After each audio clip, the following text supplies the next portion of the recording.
Welcome to Dented, your go-to hub for simplified, high-yield dental education.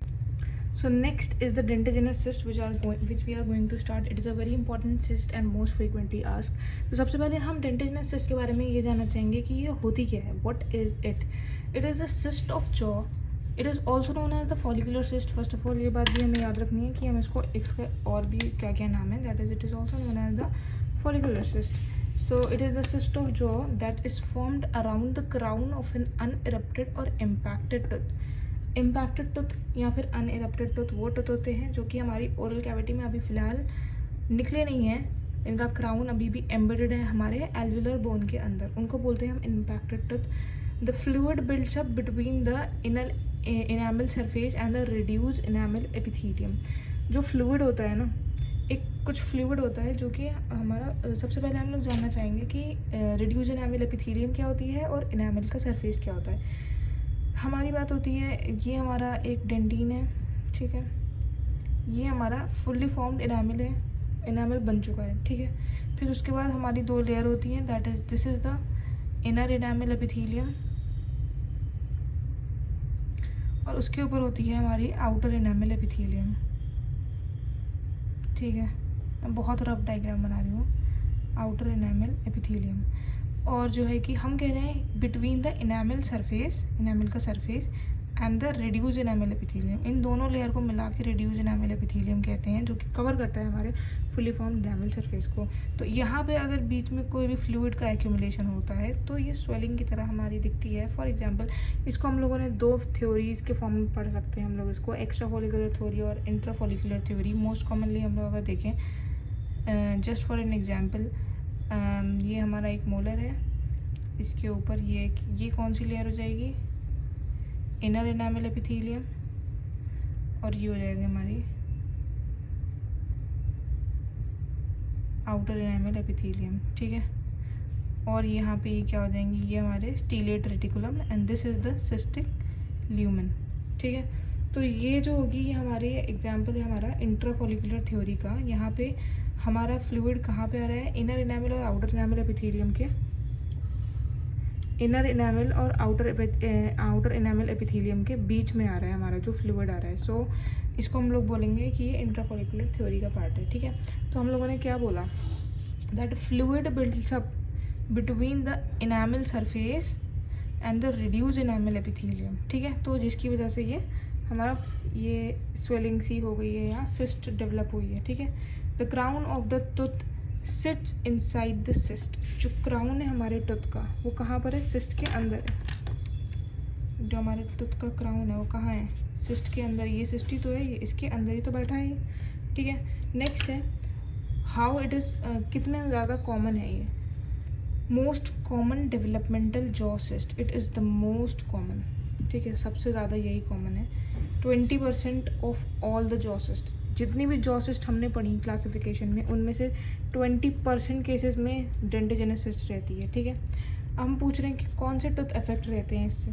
It affect the crown of the permanent tooth. Permanent tooth इससे affect होते हैं, primary tooth इससे affect नहीं होते हैं. Primary tooth जो होते हैं, डेसिडुअस टूथ जो होते हैं, वो रेयरली इफेक्टेड होते हैं. मेनली जो परमानेंट टूथ में जो थर्ड मोलर जब निकलता है उस टाइम पे ये होती है सिस्ट, ठीक है. अगर हम इसके क्लिनिकल फीचर्स की बात करें तो क्लिनिकल फीचर्स में हम लोग 3 बातें बताते हैं. सबसे पहले हम एज बताते हैं. एज क्या एज है, 20s to 30s में हो सकता है ये, ठीक है. सेक्स प्रीडायरेक्शन मेल्स में ज़्यादा होता है as compare to female. We have a ratio of it, that is 3:2 ratio. अगर हम इसके साइड की बात करें तो कहाँ पे होता है, it is the lower and the upper third molar. Third molar ही है, थर्ड मोलर में ही प्रेजेंट होगा, अपर लोअर दोनों. एंड अपर केनाइंस में भी कभी कभी देखने को मिलता है, ठीक है. It is always found with the crown of an impacted tooth. हमेशा crown of an impacted tooth के साथ ही प्रेजेंट होगा, विच इज़ एम्बेडेड और अनइरप्टेड, ठीक है. फिर उसके बाद हम कह रहे हैं मोस्टली ये कैसी है, सॉलिटरी है. It is solitary cyst. Multiple या फिर बाइलेटरल सिस्ट होती है, लेकिन कैसी होती है, रेयरली होती है, ठीक है. इसका जो अटैचमेंट होता है कहाँ होता है, सीजे. दिस इज़ द सीजे. अगर हम बात करें हमारा कोई टूथ है, उसका सीजे किधर होगा उसका, ये सीजे ही तो है. सीमेंटो इनैमल जंक्शन, सीमेंटम और इनैमल के जंक्शन को हम लोग सीजे बोलते हैं. तो दिस इज़ द सीजे. तो यहाँ पे इसका अटैचमेंट होता है हमेशा डेंटिजिनस सिस्ट का, ऑलवेज इसका जो अटैचमेंट होता है वो CJ पे होता है। Multiple cyst in the syndrome, अगर हमें मल्टीपल सिस्ट दिख रही है तो कुछ कुछ सिंड्रोम्स होते हैं, दैट इज़ द क्लीडोक्लेनियल डिस्प्लेजिया या फिर मॉन्टॉक्स-लेनी सिंड्रोम। ये दो हमारे सिंड्रोम्स होते हैं। अगर हमारी मल्टीपल सिस्ट पाई जा रही है तो ये इनके केसेस में हो सकते हैं, ठीक है। नेक्स्ट हम लोग अगर बात करें, it can become aggressive in some cases. Normally aggressive नहीं होती है लेकिन कुछ केसेस में ये अग्रेसिव भी हो जाती है। इट मे कॉज, क्या कॉज कर सकती है, बोनी एक्सपेंशन। ऑब्वियसली जब सिस्ट हमारी इतनी बड़ी सी स्वेलिंग हमारे जॉ के अंदर है तो it will cause the bony expansion, antero posterior direction में होती है, ठीक है। फेशियल एसिमेट्री, ऑब्वियसली कोई इंसान है नॉर्मल, उसका फेस ये है, सिमेट्री कैसे नहीं जाएगी जब उसकी स्वेलिंग होएगी, तो facial asymmetry. Severe tooth displacement, हो सकता है बराबर वाले दांत की रूट रिजॉर्प्शन हो जाए, उसका डिस्प्लेसमेंट हो जाए, कुछ भी हो सकता है। Root resorption of the nearby teeth, root resorption भी हो सकता है। पेन, अगर वो इन्फेक्टेड है, अगर वो इन्फेक्ट हो गई तो उसमें पेन भी होगा। नेक्स्ट हम लोग अगर बात करें तो इसकी जो ये है,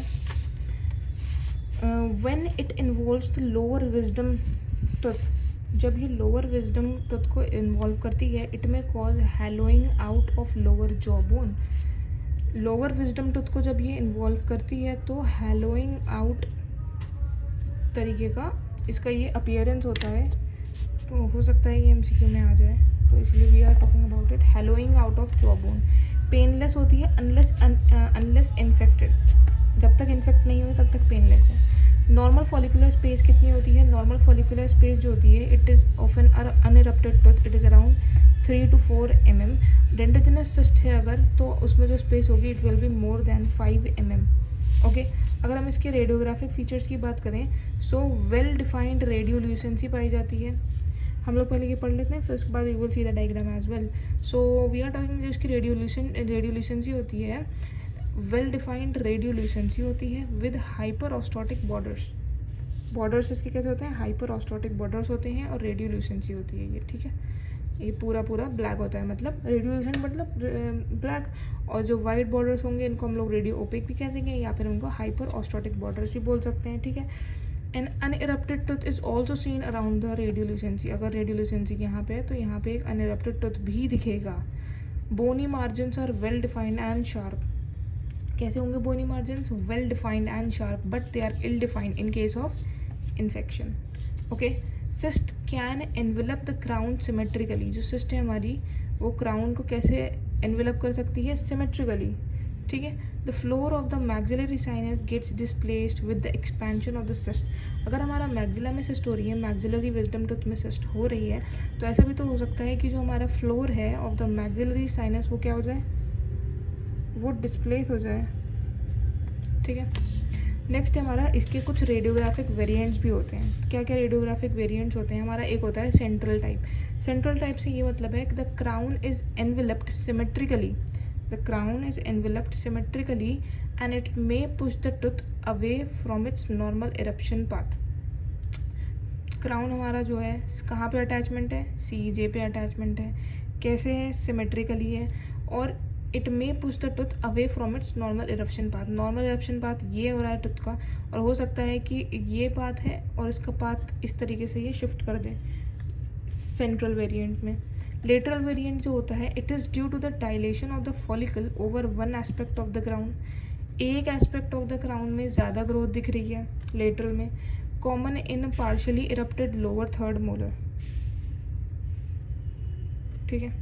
थर्ड मोलर में ज़्यादा हमको देखने को मिलता है, लोअर थर्ड मोलर में पार्शियली इरप्टेड, ठीक है। नेक्स्ट आता है circumferential type, that is cyst surrounds the entire tooth. पूरे दांत को हमारी सिस्ट ने वो कर रखा है। Next we are talking about the treatment. Small cyst में ई न्यूक्लिएशन होता है और लार्ज सिस्ट में मार्सुपिलाइजेशन होता है।